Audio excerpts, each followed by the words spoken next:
The mid-1800s were a time of great territorial expansion for the United States. In 1845, Texas joined the Union, to be followed by California in 1848. The new country posed a daunting challenge to the surveyors. Thousands upon thousands of square miles of territory, new international boundaries, and vast new coastlines along the Pacific and the Gulf of Mexico all had to be surveyed. In the 1840s, a constant stream of immigrants crossed the ocean to make a new home in the United States. San Francisco Harbor got its first wharf. New Orleans became the fourth largest port in the world. Steamships increased the speed and volume of maritime commerce. The pressure for new nautical charts for the new territories fell squarely on the shoulders of the survey's second superintendent, Alexander Bache. The great-grandson of Benjamin Franklin, Bache brought both scientific and political savvy to the job.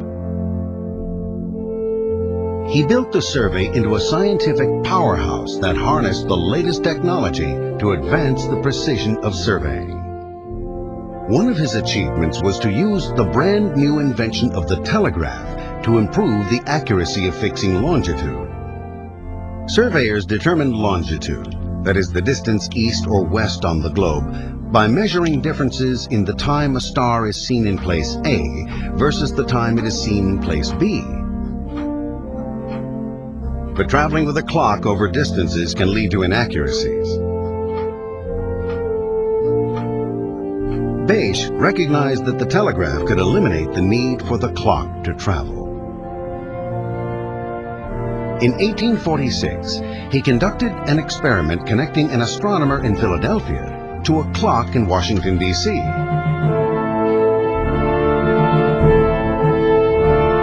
By having an instantaneous way of marking the time a star was seen in the two cities, Bache determined a remarkably accurate calculation of longitude. Bache's technique was called the American method and was soon emulated worldwide. The endless pursuit of accuracy in surveying had advanced yet again.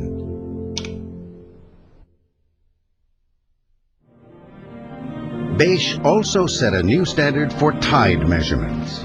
Before Bache, measuring tides was primarily done by reading markings on a graduated tide staff in the water and noting the time. It took days of manual recording to get data solid enough to make tide predictions.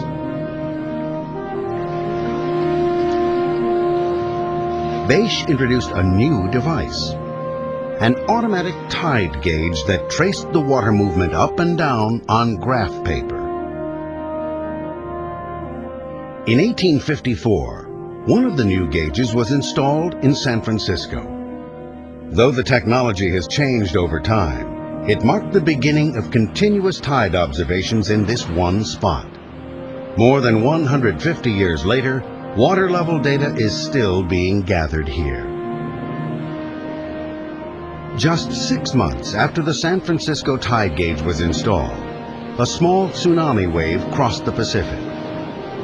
The tsunami would have gone unnoticed if not for the new tide gauge. Bache looked at the seemingly insignificant data and made a remarkable calculation. He looked at the time the waves hit San Francisco and was able to compute the average depth of the Pacific Ocean. His estimate turned out to be remarkably accurate. But perhaps Bache's most visible achievement is his role in helping establish a new code for U.S. navigation called Red Right Return. This system, still the standard for ports throughout America, places red painted buoys on the right side of a channel when entering a harbor.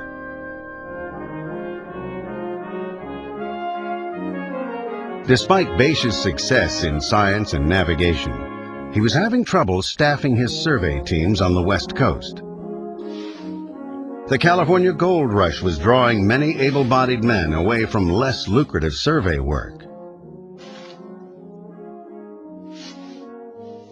At one point, a survey crew even mutinied and threw their commander overboard so that they could join the prospecting frenzy.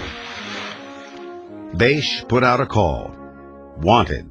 Young men willing for 1 year to do any duty, however hard or manual, incident to the survey on the western coast.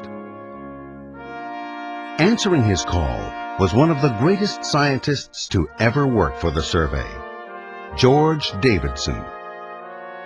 In 1850, Davidson started at Point Conception near Santa Barbara, California.